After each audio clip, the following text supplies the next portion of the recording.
வணக்கம். இன்றைக்கு பொருட்பாலில் அங்கவியலில் மன்னரை சேர்ந்தோள்கள் அந்த அதிகாரத்தில் 5வது குறள்.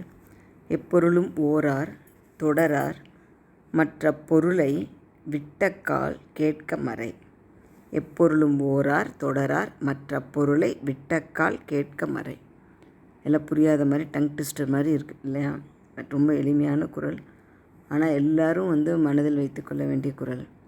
எப்பொருளும் ஓரார் அப்படின்னா, நம்ம நிர்வாக தலைவரோ அல்லது அரசனோ யாரோ ஒருத்தர் அவங்க ஒருத்தர்கிட்ட ஒரு விஷயம் ரகசியமாக பேசிகிட்ருக்காங்க அப்படின்னா, அதே இடத்துல நம்மளும் இருப்போம். ஆனால் அவங்க ஒரு விஷயம் பேசிகிட்ருப்பாங்க, நம்மளை அவங்க கூப்பிடலை, நம்ம தலைவர் நீங்களும் வாங்க இதில் சேர்ந்துக்கிறதுக்கு அப்படின்னு கூப்பிடலை அப்படின்னா, அந்த என்ன ஒரு முக்கியமான விஷயமாக இருந்தாலும், அது நம்மளை பற்றியதாக இருந்தாலும் சரி, அல்லது நாம் செய்து முடிக்க வேண்டிய வேலையாக இருந்தாலும், நமக்கு ஒரு மாதிரி அவங்க என்ன பேசுகிறாங்க அப்படின்றது யூகிக்க முடியும். ஆனால் அதை நம்ம கண்டிப்பாக கேட்கக்கூடாது. ஓரார் அப்படின்னா அது காது கொடுத்து நம்ம கேட்கவே கூடாது. அதே போல் தொடரார் அப்படின்னா, அவங்க 2 பேர் பேசி முடிச்சுட்டு அந்த வந்த மனிதர் கிளம்பின பிறகு நம்ம தலைவர் இருக்கார் இல்லையா, அவங்கக்கிட்ட போய் அவர் எதுக்கு வந்தார், என்ன சொன்னார், என்ன விஷயம்னு அப்படின்னு நம்ம ரொம்ப ஆர்வம் காட்டி கேட்கக்கூடாது.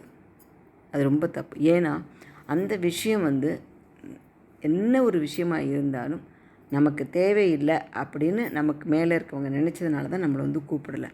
அப்படிப்பட்ட விஷயத்தில் நம்ம ஆர்வம் காட்டுறது தேவையில்லாதது. அது மட்டும் இல்லாமல் அவர்களை பின்தொடர்ந்து ரொம்ப விரைந்து அவங்கக்கிட்டேருந்து விஷயத்தை தெரிந்து கொள்ள முயல்வதும் தேவையில்லாதது. நம்ம செய்யணும் அப்படின்னு அவங்க நினச்சாங்கன்னா அவங்களே சொல்லுவாங்க. அதை தான் அடுத்த இதில் சொல்கிறார். மற்ற அப்பொருளை விட்டக்கால் கேட்க மறை. அப்படி இல்லாமல் அந்த பொருளை அந்த விஷயத்தை அவரே மனசுக்குள்ளே வச்சுக்கொள்ள முடியாமல் நம்மக்கிட்ட சொன்னாக்கா அப்போ தான் கேட்கணும். அதை அப்போ ஏனோ தானன்னு கேட்கக்கூடாது. அப்போ உண்மையாக முழு மனதோடு காது கொடுத்து கேட்கணும். ஏன்னா அப்போ அவர் நம்ம தலைவர் நம்மளை மதித்து அப்போ சொல்கிறார், இப்படி அவர் வந்துட்டு போனார், இந்தந்த விஷயங்கள் சொன்னார், நாம் அதை பற்றி என்ன பண்ணலாம் அப்படின்னு நாம் என்ன சொல்லுவோம் அப்படின்னு அவர் கேட்கும்பொழுது அவர் சொல்லுகின்ற விஷயத்தை முழுமையாக உள்வாங்கி நாம் அவருக்கு பதில் சொல்லணும். ஆக இங்கே 2 விஷயம், ஒரு இடத்துல கேட்கக்கூடாதுன்னு சொல்கிறாரு, இன்னொரு இடத்துல அதே விஷயத்தில் நம்ம கேட்கணும். அவர் நமக்கு மேலே இருக்கவங்க நம்மக்கிட்ட நம்மளை மதித்து சொல்லும்போது அதை ரொம்ப அக்கறையோடு கேட்கணும் அப்படின்னு 2 விஷயங்களும் சொல்கிறதுனால இங்கே மற்ற அப்படிங்கிற அந்த சொல் வினை மாற்றின் கண் வந்தது அப்படின்னு சொல்கிறார். அதாவது முதல்ல ஒரு விஷயம் சொல்கிறாரு, கேட்காத அப்படின்னு சொல்கிறாரு, அதை பின்னாடி அதையே மாற்றி கேள்னு சொல்கிறாரு. அப்போ 2 மாறி மாறி வருது இல்லைங்களா?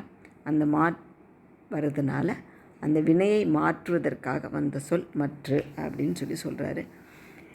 இதுதான் இந்த குறள் நம்ம எல்லா இடத்துக்கும் பொருந்துகிற குறள். ஒரு வீட்டில் இருக்கும்போது கூட 2 பேர் பேசிகிட்ருக்காங்க, நம்மளை அவங்க கூப்பிடல அப்படின்னாக்கா பேசாமல் விட்டுறணும், கண்டுக்காமல். அவங்க போன பிறகு அவங்க என்ன பேசினாங்க, எது பேசினாங்கன்னு இன்னொருத்தட்ட கேட்குறது தேவையில்லாத விஷயம். அதனால தான் பாதி பிரச்சனை வரும்.